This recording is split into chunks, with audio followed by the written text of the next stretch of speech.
So yeah, why don't we just jump right into the interview? So we just have questions for you, and Yeah. just answer them the best you can. If you want to plug anything before we start, go for it. So Yep. No, go All ahead. right, perfect. So the first question obviously is going to be around how did you start Parlay and what was the idea behind all of that?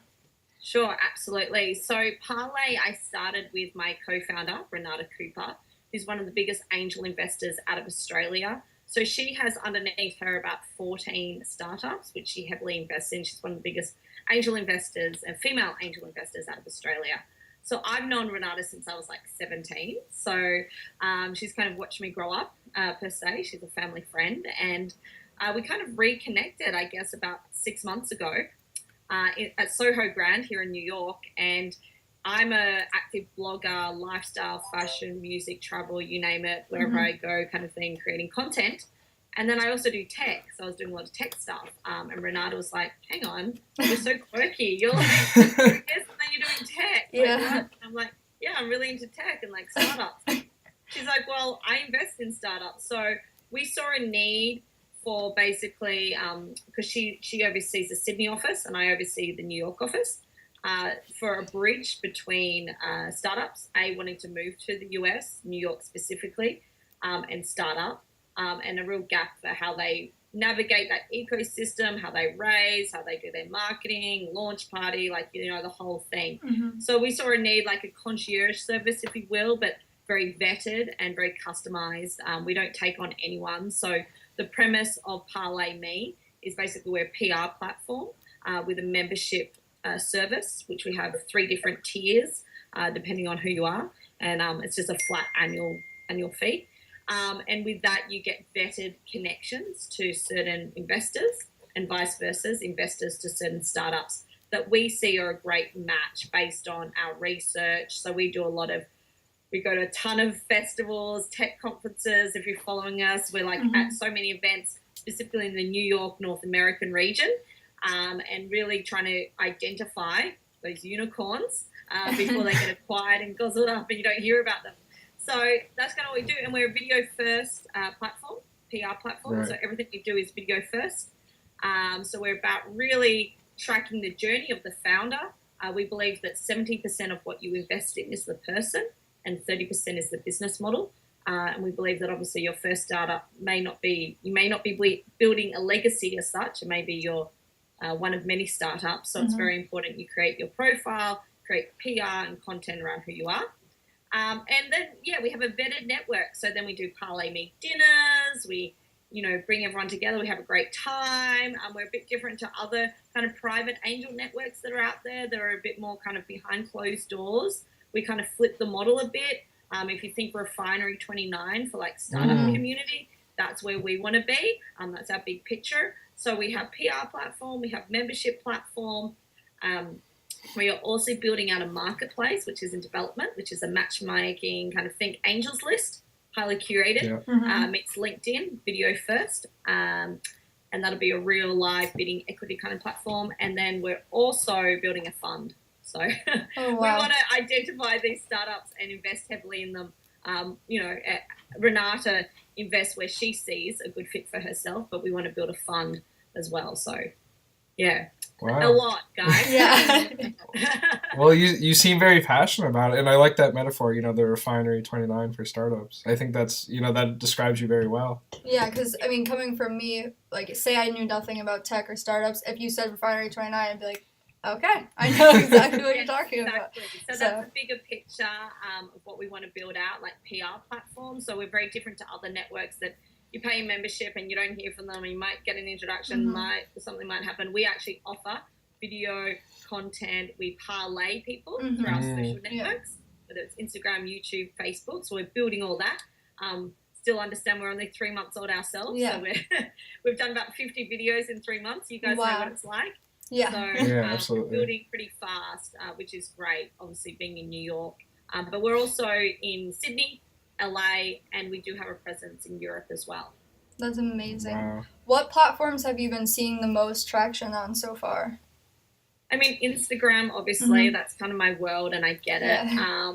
You've got to navigate through it because there's a lot of, Clutter, yeah. bots and, are these real people and all that kind of stuff. But definitely that's our highest engaged audience, and it's growing the fastest. YouTube is, there. It's kind of a secondary platform. It's more to like get the content out there. Facebook, slowly but surely. I mean, Facebook Live, I think I mentioned that's kind of more like a, video is great for that. But really Instagram, and then obviously these videos, the founders or the investors can parlay them through their networks. They get, they can use that. And Twitter as well. Twitter is big in the startup community. So we get a lot of retweets, and it's a cycle.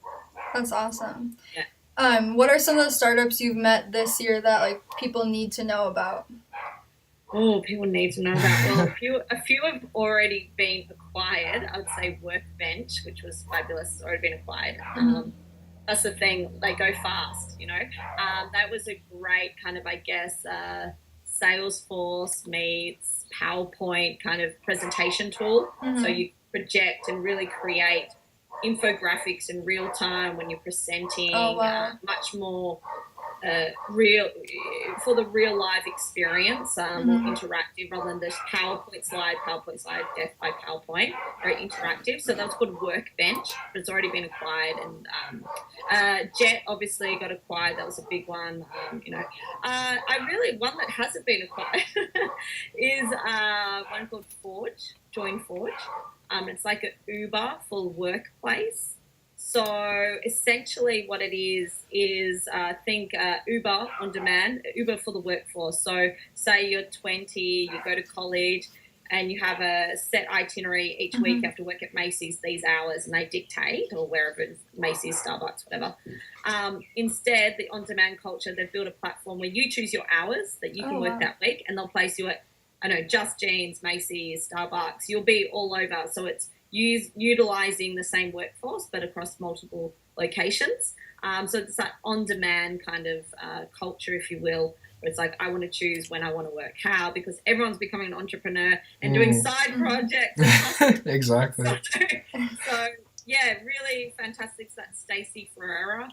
I think they're testing it in Utah as we speak. I think they got Target or someone, and don't quote me on it. I meet a lot of people and they tell me this, but they got a test case, a few high-level department stores to be their kind of beta, if you will, and they're away and going. So they'll probably be acquired pretty fast.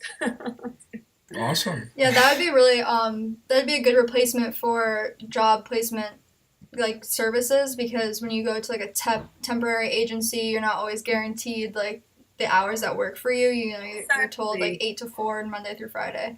Exactly. So. It's smart. Another one I will point out is one called Skyhopper. It's relatively new. It's a guy called Ramapula, who I met at Startup Weekend, and his concept is basically filling unfulfilled, inventory in flights. So there's so many flights, that just don't get.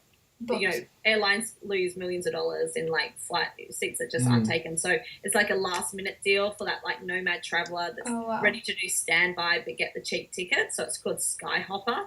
But it's a really clever model because what it is based on where you travel is based on where you get the deal. So say I go from here to Texas, I can only be in Texas to access the deals out of Texas. So it's like location. So it's really Skyhopper. Like you have to go on the journey to get the radius of where the flights are and stuff. But that's awesome. It'll be a membership model and whatnot. But yeah, very cool. So that's called Skyhopper. Push for that one. Yeah, that's super cool. So what if someone were to start a startup right now? What type of niche market do you think is hot right now in the industry?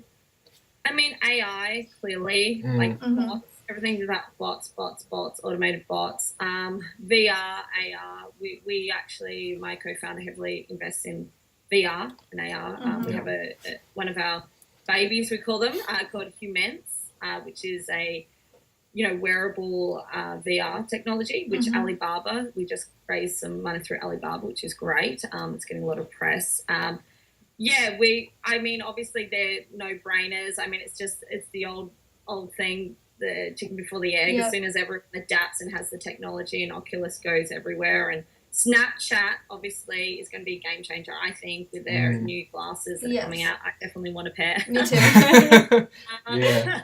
So if anyone's going to do it, it's going to be them. Google kind of failed with Google Glass, so it'll be interesting to see how that all changes. And I guess how Instagram and all these platforms changes, AR, VR comes into the mix. But I'm a big believer in everyone still needs, human one-on-one connection. Of course. But it's just how these all change our lives. Yeah, definitely. You want to me too. Yeah, they bark at leaves flying, so. No, yeah, we actually interviewed Cece Wu. She's out of San Diego, and she's big in the VR space, and she has Chew on This storytelling in VR, so that she's very interesting if you wanted to watch that video. Yeah, I mean, I think it's all. I will definitely thank you. Great name too, CC Wu. It's like anything. It's like discoverability and stuff. I did meet an interesting guy at Collision Tech. The name of his platform eludes me at this second, but he basically was building a platform for a marketplace for AR, VR content. Oh, wow. So you just go there and acquire it, because at the moment it's like, if you're a channel or you're building a distribution channel, where do you get the content and how do you navigate what's, from what? So he was creating a marketplace, very clever, for you to find kind of the best new projects in that community. So very interesting. I wish I knew the name of it. That would help. Well, link it to us after and we'll check it out. Yeah, exactly. Yeah, definitely. Cool. So I know you said you guys don't accept just any type of startup. So if a startup were to get started, where should they start in order to be able to work with Parlay?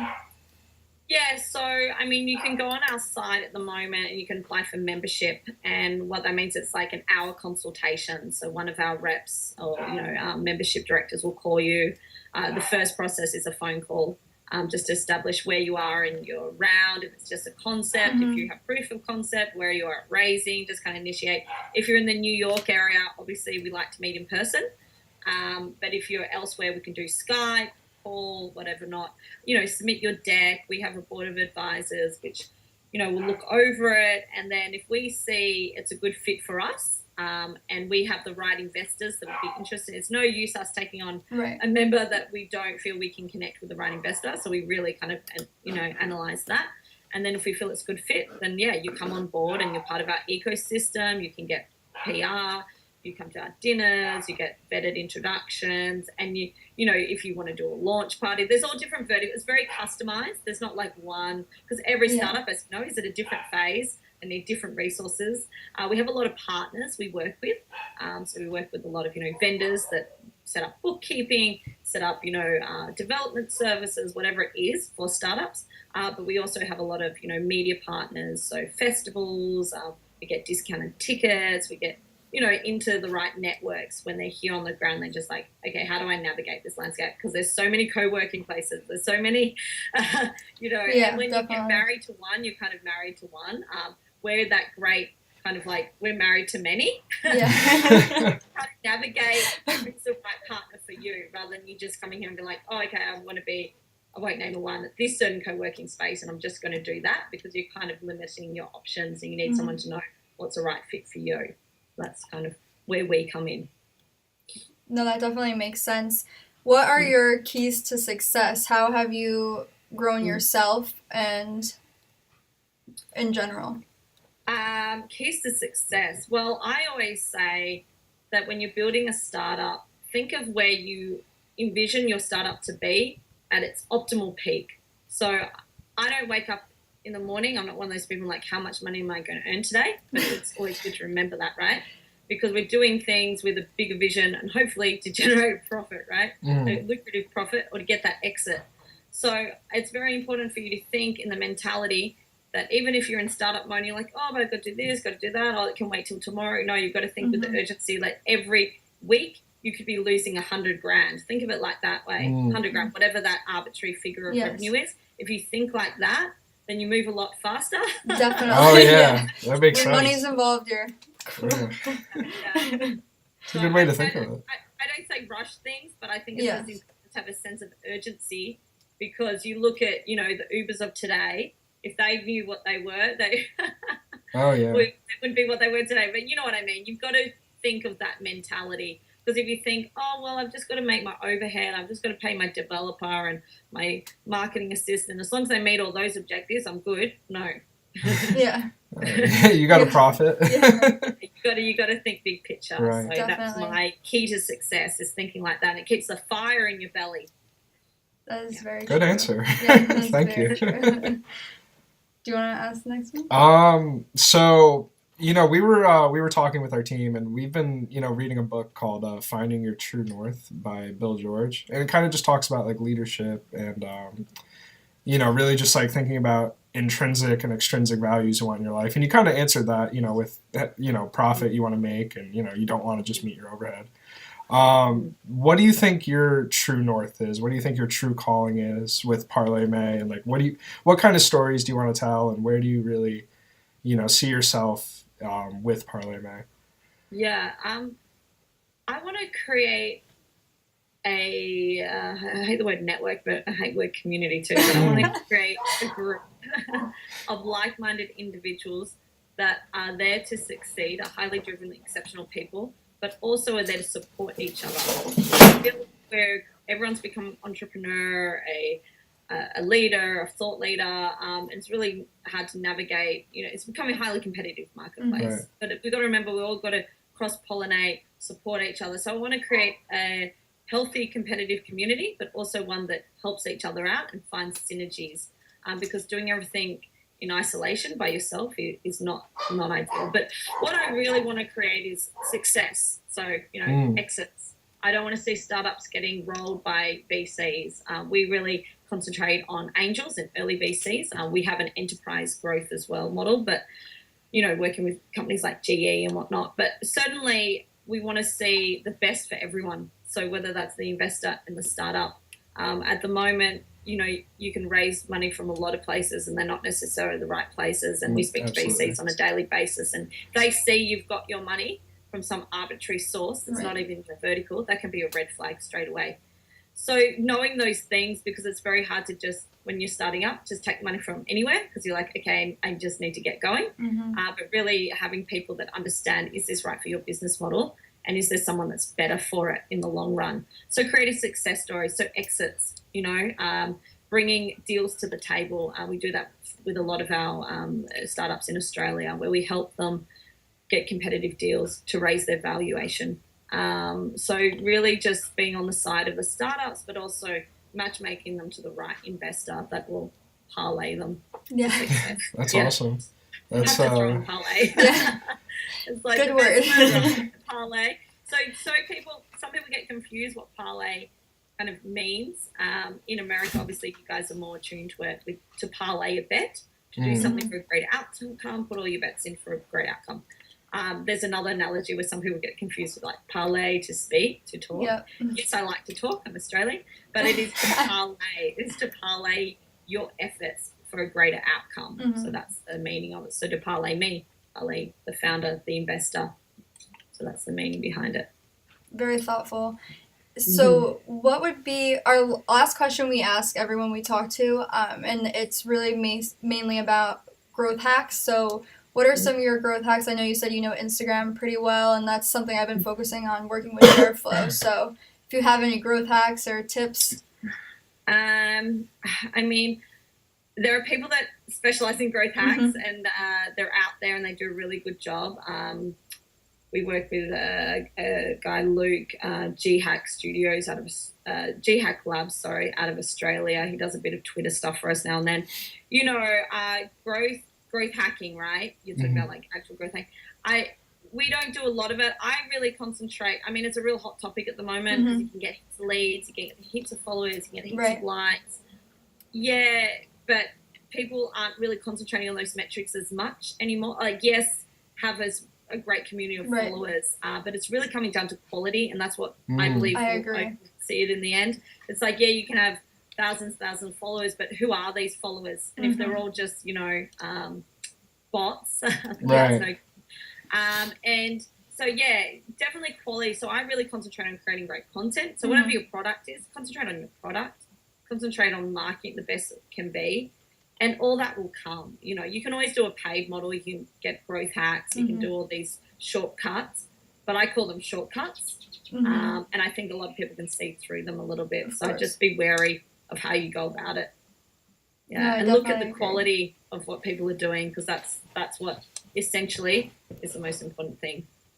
Definitely, yeah. It's always interesting to me when you see an account with 23,000 followers and only at 200 likes. It's like, you know, Well, that's actually realistic. So here's the thing. Now you look at the content that people have, and they have thousands of likes, and it's like a really bad photo or something, or it's like a weird, and it's like, how? Well, they're paying for it. Right. So on average, you've got to look at engaged community. So there's so many platforms. So actually people that have 200, 300, 400, 500, whatever likes, as opposed to thousands of thousands, probably more aren't organic. paying for it and they're real people that are liking it. So it's like you've got to weigh it up. But certainly there is a paid model that you can do.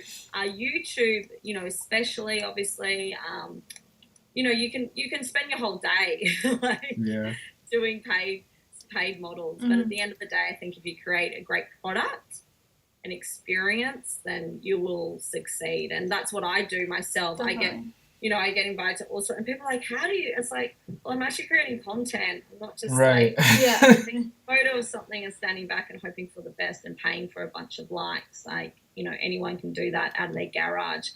Getting out there, and that's the thing with Parlay. We're really getting out there, immersing ourselves in the community, creating value. You know, we're not just like that. We're real. You know? Yeah, exactly. There's something to relate to other than a cool picture. Absolutely. So if you want to learn more about ParlayMe, check out ParlayMe.com, check out our YouTube, check out our Instagram. It's all there. Sign up if you want to know more about membership, or contact you if you're in New York. Set up a time. I'm always happy to meet with people and parlay you to success.